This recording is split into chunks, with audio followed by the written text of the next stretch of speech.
So as a massive Kung Fu Panda fan, I was really excited to see them continuing Poe's story in this fourth installment. And it is an enjoyable movie, but they could have made this film so much better.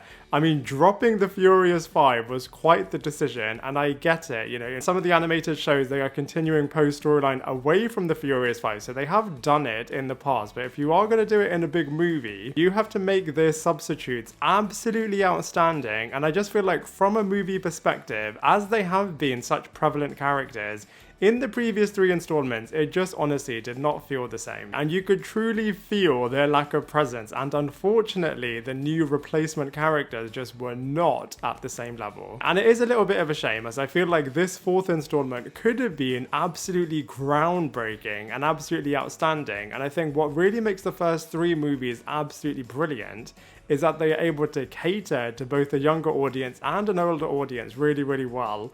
Whereas I feel like this 4th installment was predominantly made for kids.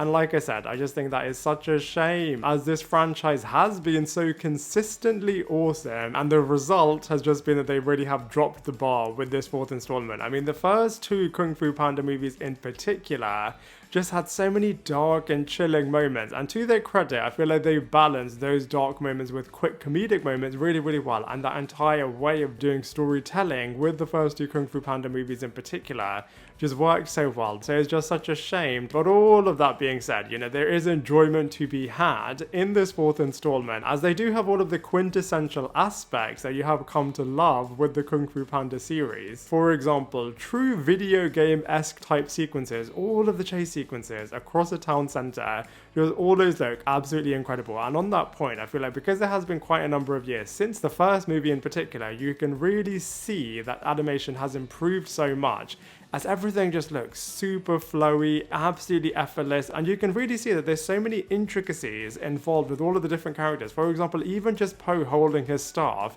and just doing all of these crazy things with the staff in his hand, everything just looks absolutely brilliant. And the Chameleon villain, all of the transformations and just the way in which this lizard looked, all of those sequences from an animation perspective, honestly, is quite mind-blowing. And I love that there's so many lessons to be learned for the entire audience with all of these movies, and the 4th one thankfully doesn't drop the bar from that perspective.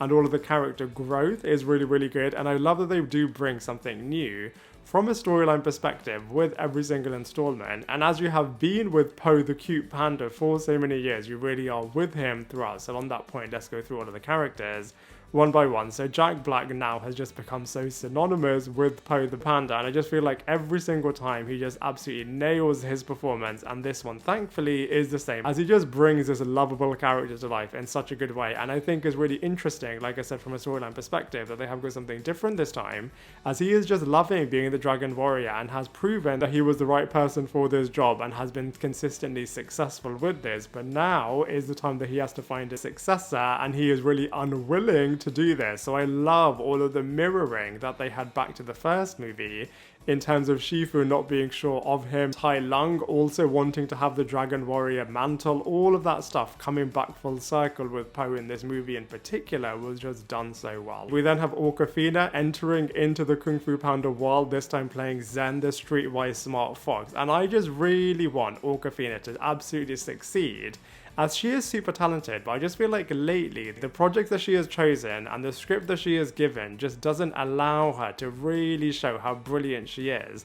As I just feel like Zhen the Sly Fox just was a little bit predictable in all of the things that this character was doing. And they really just could have written this character in a much more intelligent and sophisticated way, as like I said, some of the things that this character was doing and the end journey that this character has was a little bit flat and, like I said, super predictable. From a voice acting point of view, Viola Davis was cool as the evil new Chameleon, and I love all of the mirroring, like I said, that they had back with Poe with this character, in terms of the Chameleon being really underestimated and not being perceived to not be able to reach the highs that this character does actually do. So I feel like, you know, you can really see that certain motivations can lead characters down the good path, but very similarly can lead people down the wrong path, and actually how society has got a part to play, as they were making both of these characters really feel like they are being overlooked and are not going to be able to be at the level that they really feel inside that they do deserve. On that point, I do feel like they could have made this character even more sinister, and they definitely could have used the shape-shifting abilities in a much better way. They only had one little shocking twist in here, but they could have just done so much more,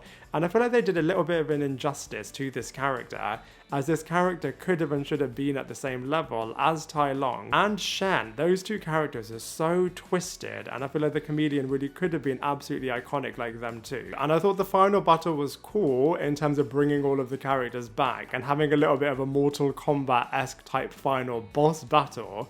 That was cool, but they could have just made it a little bit more involved and really made you feel like the stakes are super high, like they did do in the previous couple of installments. I love the fact that Tai Lung was back, and I thought it was really interesting, as obviously Ian McShane was the only actor invited back. He is the only one with a speaking role, but you do at least get to see all of the other villains from the previous couple of films. And there are some Easter eggs if you are a super fan and you have watched all of the animated accompanying TV shows as well. I thought that the fathers were nice comedic relief, but similarly they could have had more of an involved plot, as they were constantly just following Po and Zhen and just being on their trail. But it was just a bit of a shame, as they could have definitely made it even more comedic, a little bit more intelligent, and just given them a cooler plot. You can see that Master Shifu has been elevated as a character, as well as he is trying really hard to reach inner peace, and Po is constantly overachieving. And I thought it was really interesting, very similarly from a mirroring perspective, how Po is able to get annoyed with Zhen in the exact same way that Master Shifu used to get annoyed with Po in the first film. You could also tell a mile off what was going to happen with the ending with the Zhen character, as it was just so predictable. And instead, I just wish that they would have had so many more shocking moments like they did do in the first 3 films. But at least they had a new goal and a bit of a central mission for Po, like they do in every single installment.